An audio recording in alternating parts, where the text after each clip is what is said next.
Boa tarde, meu nome é Silvio e hoje eu vou mostrar aqui as instalações para viveiros. O trabalho é referente à disciplina de construções rurais, o docente é o Johnny Castro, responsável, e os discentes do grupo são André Reis, Bianca Pessoa e eu, Silvio Júnior. Na introdução, é importante dizer que todo tipo de viveiro ele precisa de um planejamento. Planejamento este para as instalações necessárias, né? E também para a quantidade de mudas que vai ser produzidas. E essa quantidade de mudas dependente do objetivo que o viveirista tem. Um viveiro é conceituado, é definido como ambiente local onde germinam e se desenvolvem todo tipo de planta. E é nele que as mudas serão cuidadas até adquirirem idade e tamanho suficientes para serem levadas para o local definitivo. E são divididos em provisórios e fixos, e também divididos quanto à proteção do sistema radicular. Assim como todo meio de produção, os viveiros também eles são regidos por leis e decretos. No caso dos viveiros permanentes, temos a Lei 10.711, de agosto de 2003, e o Decreto 5.153, de julho de 2004. Mais informações, eu recomendo acessarem o site que disponibilizei aqui na apresentação, o site do Ministério da Agricultura, o MAPA. E o primeiro passo para quem quer adquirir e se tornar um viveiricultor, um viveirista, é procurar orientação do setor de sementes e de mudas da Superintendência Federal de Agricultura do seu estado. E para isso, para realizar qualquer atividade relacionada às sementes, e mudas, né, que visa a comercialização, para ambos é necessário estar inscrito no RENASEM, né, ter a sua inscrição no RENASEM, que é o Registro Nacional de Sementes e Mudas, e também a sua inscrição no RNC, que é o Registro Nacional de Cultivares. Quanto à localização e caracterização de um viveiro, caracterizando aqui um viveiro florestal, o viveiro florestal ele é uma superfície de terreno com características próprias, destinado à produção e ao manejo, e também a proteger mudas até que tenham idade e tamanho suficiente para serem levadas ao campo e resistir às condições adversas do meio e terem um bom crescimento. Vocês podem estar vendo um exemplo, esse aqui é um viveiro, e essas mudas aqui são mudas de café clonal, café robusta. As áreas do viveiro. Um viveiro ele é dividido em dois tipos de áreas: as áreas produtivas e as áreas não produtivas. A legenda aqui ela mostra a área produtiva nessa imagem superior à esquerda, e na imagem inferior esquerda temos a área não produtiva. A área produtiva ela vai ser a soma das áreas de canteiros e de sementeiras, cujo se desenvolve ali as atividades de produção. Aqui, como vocês podem estar observando aqui nessa imagem, você tem o croquis de um viveiro, né, onde está destacado todas as áreas produtivas e as sementeiras. E já nas áreas não produtivas, elas serão constituídas dos caminhos e ruas construídas. E aqui nessa figura ao lado tem novamente um croquis de um viveiro. Só que aqui agora o que está destacado são as áreas não produtivas, como por exemplo, os caminhos, ruas e os galpões. A extensão do viveiro. A extensão do viveiro, ela vai ser determinada em função de alguns fatores. Dentre esses fatores, temos a quantidade de mudas para plantio e replantio, temos a densidade de mudas utilizada por metro quadrado. Isso vai depender de espécie para espécie. Certas espécies necessitam de tamanhos e espaços maiores, de uma maior densidade por metro quadrado, e outras você pode estar fazendo o plantio com a menor densidade de plantas por metro quadrado. Você também aqui, as dimensões dos canteiros, dos passeios, dos caminhos e das ruas. Você e você tem as dimensões das instalações. Essa distribuição dos canteiros, caminhos, construções, principalmente o acesso, devem ser construídos e bem distribuídos, visando melhorar a circulação e a utilização das estruturas do viveiro. Ou seja, deve favorecer a eficiência, entendeu? A produção. Tem que ser para que seja ágil e não tome tanto tempo. Quanto às dimensões dos canteiros, o comprimento ele vai ser variável. E o recomendado aqui é que se utilize comprimentos múltiplos de 6. 6, 12, 18, 24. Para que isso? Para facilitar a implantação do sistema de irrigação. Já a largura, ela tem que ser de acordo com a posição em que as mudas vão estar distribuídas no canteiro, bem como da quantidade plantada e do tipo de canteiro ou recipiente que ela vai estar inserida, que vai ser utilizado para plantar. O recomendado aqui de largura vai ser uma largura que permita o manuseio das mudas no centro, né, das mudas centrais. Essa largura, o ideal é que não ultrapasse de 1 metro. Os passeios ou corredores, eles estão que possuir um comprimento variando ali de acordo com o tamanho dos canteiros e com a largura de aproximadamente ali 60, 80 centímetros. E as ruas devem ter as dimensões que vão estar permitindo o trânsito de veículos com facilidade. Para a escolha do local definitivo de um viveiro, é importante você estar escolhendo um local a partir de uma análise cautelosa, né? Analisando ali diferentes aspectos ambientais, dando preferência para quem for construir uma área com essas seguintes características. Uma área, considerar ali a inclinação do terreno, a área não pode ser tão inclinada, a área onde se deseja construir o viveiro, ela tem que ser uma área plana, pouco inclinada, uma área de topografia levemente inclinada. Já a drenagem, você tem que escolher uma área que tenha um solo cuja drenagem seja eficiente, seja boa, não seja um solo que estará propício a encharcamento. Já a fonte de água, você tem que considerar essa característica por causa da proximidade. O ideal é que você implante viveiros não muito distantes de recursos hídricos, justamente para facilitar e reduzir os gastos com instalações de sistemas de encanamento. Você tem que levar em consideração a posição geográfica. Os viveiros eles devem ser construídos no sentido leste-oeste, no sentido que o sol nasce e no sentido que ele se põe. Você também tem que levar em consideração a proteção dessas mudas. Essas mudas elas têm que ser protegidas tanto de animais quanto da ação de ambiente, de fatores abióticos, como, por exemplo, o vento, ventos excessivos. Você tem aqui um local de topografia plana, de relevo plano, teoricamente próximo ao recurso hídrico, e também você tem aqui uma área de mata, e você tem, no caso aqui, uma área para facilitar a logística, né? No caso, a rodovia tem que ser próximo à rodovia, ao recurso hídrico, e aqui é a área onde se deseja implantar um viveiro. E você tem que ficar atento com o sistema de drenagem. Aqui você tem um exemplo de uma vala.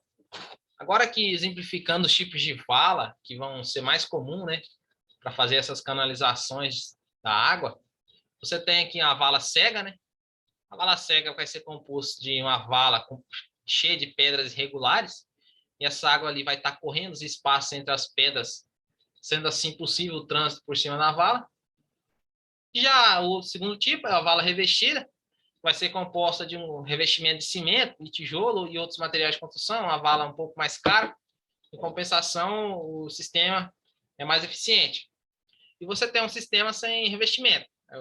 É o sistema mais barato de todos aqui. Você não vai precisar nem adquirir pedras e nem também estar adquirindo concreto, nem cimento, nem outros materiais para construção. Você basicamente aqui vai precisar de um trator de esteira ou uma PC retroescavadeira para estar construindo essas valas. Vai ser uma vala comum, aberta ao longo do terreno, podendo ser vegetado ou não. Você tem essa opção.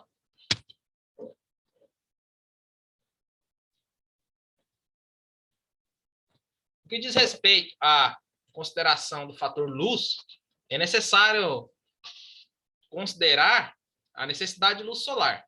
E assim, dessa forma, evitar que na locação do viveiro, construir o viveiro numa área inconveniente de luz, uma área de pouca insolação. O viveiro ele tem que ser instalado num local totalmente ensolarado. Além disso, no que diz respeito à proteção, no quesito citado nos slides anteriores, você tem que ficar atento com os quebra-ventos. Os quebra-ventos, eles são cortinas, espécie de cortinas, podendo ser elas tanto cortinas artificiais, por meio de muros, cercas, ou naturais, utilizando cercas vivas e também árvores, espécies arbóreas. Um exemplo, você pode estar utilizando ali, são árvores como eucalipto, capins do gênero Napier, capins elefantes, tudo isso para diminuir a ação do vento sobre a instalação do viveiro. Você, quando constrói um quebra-vento, você precisa considerar alguns fatores para estar otimizando os seus efeitos favoráveis, e para você pode estar fazendo essa otimização seguindo alguns critérios básicos, como, por exemplo, a altura. Esse quebra-vento ele deve ter o máximo de altura possível. Você pode estar conseguindo isso implantando espécies florestais que cresçam de forma uniforme e rápido, como, por exemplo, um eucalipto, uma teca, um pinus. Vai depender da região que você está e do clima e da adaptabilidade dessa espécie à sua região. Você fica a seu critério a escolha. Você tem que também fazer com que esse quebra-vento tenha a sua altura uniforme em toda a sua extensão. Não pode ter uma parte mais baixa, uma parte com dossel mais alto, nem sim. É isso. Esse quebra-vento, se você optar por um vivento de natural ou artificial, independente, esse quebra-vento, ele precisa ter uma permeabilidade média, permitir que o vento permeie, passe por entre ele e chegue ao viveiro, porém, não todo, uma pequena parte. Esse viveiro também precisa estar, o quebra-vento, ele necessita ser ausente de falhas para evitar a formação de corrente, porque quando se implanta um quebra-vento, a intenção é a não formação de correntes. E quando começa a formar, quando tem essa formação de corrente, significa que o quebra-vento está errado. Não está mal feito. Vamos resolver esse problema. Você tem que considerar também a posição que esse quebra-vento está. Essa posição ela deve ser sempre perpendicular à direção principal que vem o vento. Como você pode estar observando aqui, não está totalmente perpendicular, mas está ainda perpendicular. Você vê que o vento vem do sentido da direita, vem da esquerda para a direita aqui. Porém, quando chega próximo ao quebra-vento, ele aumenta a sua altura. Ele sobe, dessa forma ele desvia imaginamos que entre esses dois fileiras de quebra-vento aqui está o viveiro, ele passa por cima, ao invés de passar e vir bater de cara com a estrutura de bater de frente, vamos dizer assim, com a estrutura, com a lateral do viveiro. E outra coisa, além da proteção contra a corrente de ar, é a proteção contra animais. Seja esses animais domésticos, por exemplo, animais de criação, vacas, cavalos, enfim, suínos. Você tem que estar atento também contra, dependendo se for muito próximo a regiões de mata, tem que ficar esperto com a proteção contra animais selvagens. E outra, só fazer uma ressalva, essa proteção aqui também, tanto quebra-vento quanto a proteção contra animais, tem que também favorecer a menor incidência de insetos fitófagos, né? No caso ali, o quebra-vento ele tem que dar uma controlada, né? Ajudar a evitar que ocorra a incidência de insetos. Você também tem a classificação de viveiros quanto à proteção do sistema radicular. Essa classificação é dada da seguinte forma: em viveiros com mudas para repicagem e viveiros com mudas com canteiros de mudas. O primeiro faz a semeadura em canteiros provisórios, que são as sementeiras, como você pode estar observando aqui. Você já tem aqui um conjunto de sementes germinadas, certo? E depois dessas sementes, que essas sementes estão germinadas, você viu que em torno de 80%, 90% está germinado, você faz o transplantio para os recipientes, podendo ser sacos de polietileno contendo substrato, terra e todos os componentes essenciais para a muda para o sistema radicular da muda estar se desenvolvendo. E você pode ir assim, pronto, para ela completar o seu desenvolvimento. Aqui você tem a segunda, que é o viveiro com canteiro de muda. Ele é semelhante ao anterior, porém, tem uma pequena diferença ali, é que nele as mudas elas vão permanecer constantemente neles e serão retiradas somente quando vão estar prontas para o plantio definitivo. E a terceira classificação de viveiro é quanto à semeadura. E esse aqui é o viveiro de semeadura direta sem recipiente. E nele a semeadura é realizada diretamente em recipientes por meio de seringas, para o caso de sementes muito pequenas e difícil manuseio. E já para sementes maiores, que você consegue manusear facilmente ali com as suas mãos, você pode estar, como por exemplo, sementes de seringueira, outras florestais, castanhas, você pode estar optando ali por fazer esse plantio manual, inserindo a semente no substrato.